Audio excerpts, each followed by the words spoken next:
Good morning friends, कैसे हैं आप सब लोग। आपके साथ फिर आपकी दोस्त doctor Seema in doctor Seema's made talks. तो आज किस टॉपिक पे बात करेंगे? थोड़ा इंटरेस्टिंग सा टॉपिक है आज। बहुत लोगों को थायराइड का इश्यू रहता है। बहुत ऐसे लोग हैं जिनके थायराइड लेवल्स कम, यानी कि हाइपोथायराइड, जिसको कि कहते हैं कि मोटा होने वाला थायराइड। इतना तो दुनिया को या लोगों में खबर है। कौन से वाला हुआ, मोटा होने वाला या पतला होने वाला? तो मोटा होने वाला थायराइड, जब आपकी बॉडी में थायराइड की मात्रा कम हो जाती है और आपको बाहर से थायरॉक्सिन दिया जाता है, जिसको कि हम हाइपोथायराइड बोलते हैं।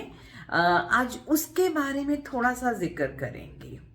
थायराइड क्या है? एक छोटा सा बटरफ्लाई शेप ग्लैंड है, जो आपकी बॉडी के बहुत सारे मेटाबॉलिक प्रोसेसेस में काम करता है। अब सवाल उठता है, देखिए, जो हाइपोथायराइड का इशू है ज्यादातर विमेन में, औरतों में, फीमेल्स में पाया जाता है। दो कोई एज इज नो बार, किसी भी उम्र में हो सकता है, पर एडवांसिंग एज में ज्यादा होने के चांसेस होते हैं। अब होता क्या है ना कि लोग आते हैं, दवा लिखवा के ले जाते हैं, दवा ले ली, पर बहुत से लोगों के पास एक बहुत बड़ा सवाल होता है कि मैडम, थायराइड में हम क्या खाएं और क्या ना खाएं। तो क्या कोई रोल है डाइट का थायराइड डिसऑर्डर्स में? ज्यादातर थायराइड डिसऑर्डर्स में खाने पीने का या डाइट का एज सच कोई रोल नहीं है कि ये चीज आप छोड़ दोगे तो आपका ठीक हो जाएगा, या ये चीज आप शुरू कर दोगे तो आपका ठीक हो जाएगा। ऐसा कुछ बहुत ज्यादा साइंटिफिकली कुछ ऐसा पाया नहीं गया। पर हाँ, हम जब वीडियो बना रहे हैं तो हम थोड़ी सी बातें जरूर इसके बारे में डिस्कस भी करेंगे। अच्छा, दूसरी चीज ये होती है कि हाइपर थायराइड की, जब आपकी थायराइड हार्मोन्स की मात्रा बढ़ने लगती है। अब दोनों ही जो ये हैं, हाइपोथायराइड और हाइपर थायराइड, ज्यादा करके ऑटो इम्यून है, यानी कि आपकी बॉडी की इम्यून सिस्टम में ही कुछ परेशानी हो जाती है, जिसके चलते या तो हार्मोन का कम बनना शुरू हो जाता है या हार्मोन का ज्यादा बनना शुरू हो जाता है। तो बेसिकली थायराइड डिसऑर्डर जो है वो कोई लाइफस्टाइल डिसऑर्डर नहीं है, ये ऑटो इम्यून है, दोनों ही सूरतों में। यहां तक की बात समझ में आई? अब सवाल उठता है, पहली बात है कि थायराइड की गोली जब आपको दी जाती है, हम आज बात कर रहे हैं हाइपोथायराइड की, मोटा होने वाले थायराइड की, वो वाले थायराइड की जब आपके हार्मोन का लेवल कम है और आपको लीवोथायरॉक्सिन या थायरॉक्सिन की गोली दी जाती है। तो क्या समय है जब ये गोली खानी है? आपको सुबह उठते ही, बिस्तर पर रहे ही अपनी गोली ले लेनी है, राइट? पहली बहुत इंपॉर्टेंट बात, आपकी बेड टी वेट कर सकती है और बेड टी को वेट करना ही पड़ेगा। कम से कम पौना घंटा या 1 घंटे का समय दीजिए थायराइड की गोली खाने के बाद चाय पीने के बीच में, थायराइड और चाय की आपकी बेड टी के लिए। तो पौने घंटे का गैप आपको देना जरूरी है, ठीक है? पहली बहुत इंपॉर्टेंट बात। दूसरी चीज, अगर आप कुछ भी सोया से युक्त चीज खाना चाहते हो, चाहे वो सोयाबीन है, चाहे वो सोया मिल्क है, कुछ भी सोया रिलेटेड चीज है, तो उसको थायराइड की गोली के साथ साथ नहीं खाइए। कम से कम 4 से 6 घंटे का गैप देना है। आप अपने मील में कुछ भी सोया लेते हैं तो आपकी गोली और आपका वो सोया का प्रोडक्ट खाने के बीच में 4 से 6 घंटे का गैप होना चाहिए। आप अगर आयरन कैल्शियम भी लेते हैं तो वो भी आपकी थायराइड की गोली और आयरन कैल्शियम लेने के बीच में भी 4 से 6 घंटे का गैप होना चाहिए। अदरवाइज आपकी जो थायराइड की गोली है वो प्रॉपरली एब्जॉर्ब नहीं होगी, उसका एक्शन नहीं होगा, तो फायदा क्या हुआ गोली खाने का, ठीक है?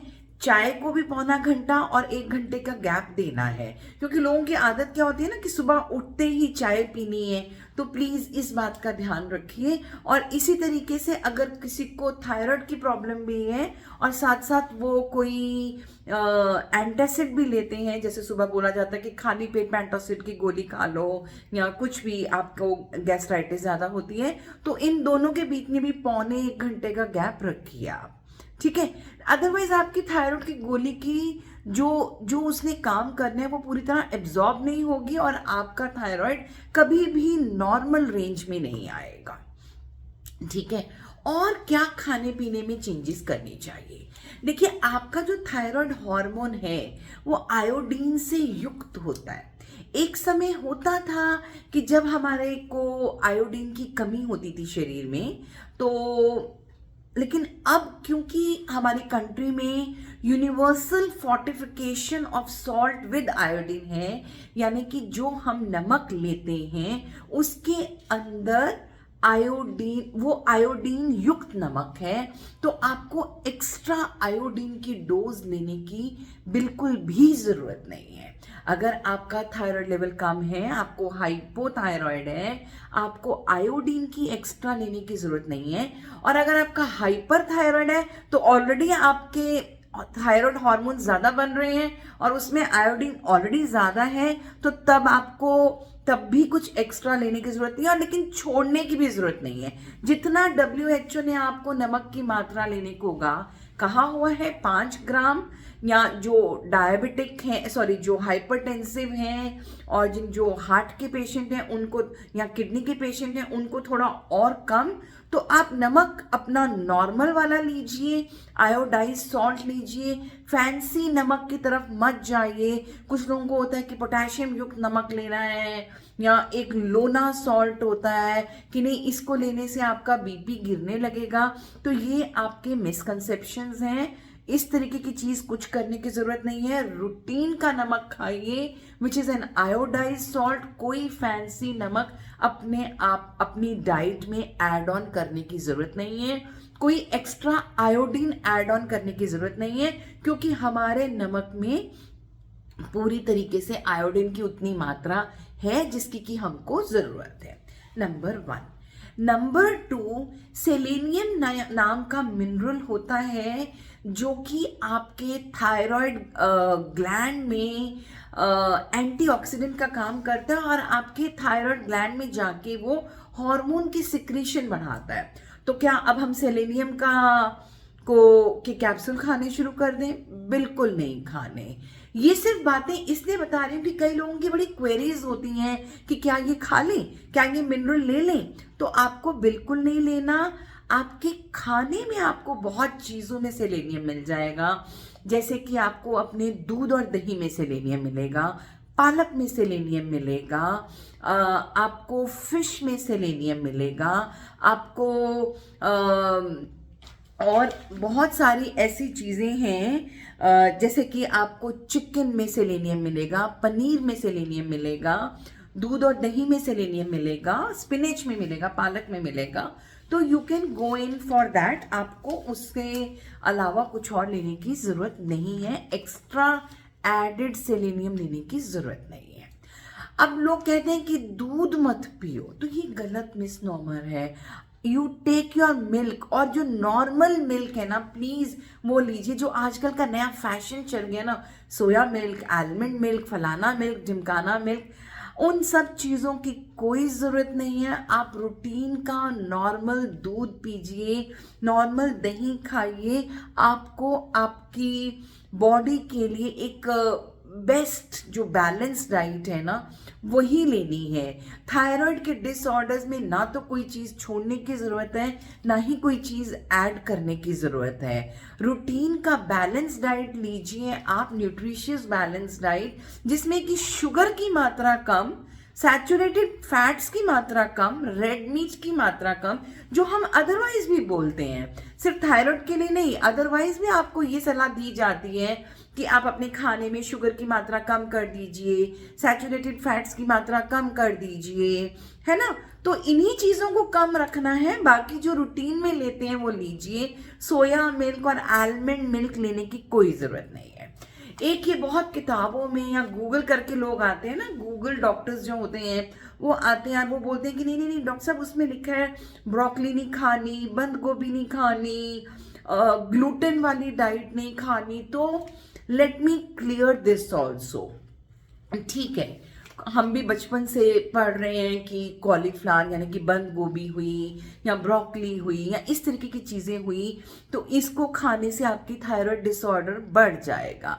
लेकिन do you know the fact, ठीक है, माना कि इनके अंदर गोइट्रोजन्स होते हैं जो कि आपके गले को यहाँ पे सूजा हुआ कर देते हैं, आपके थायराइड को बढ़ा देते हैं।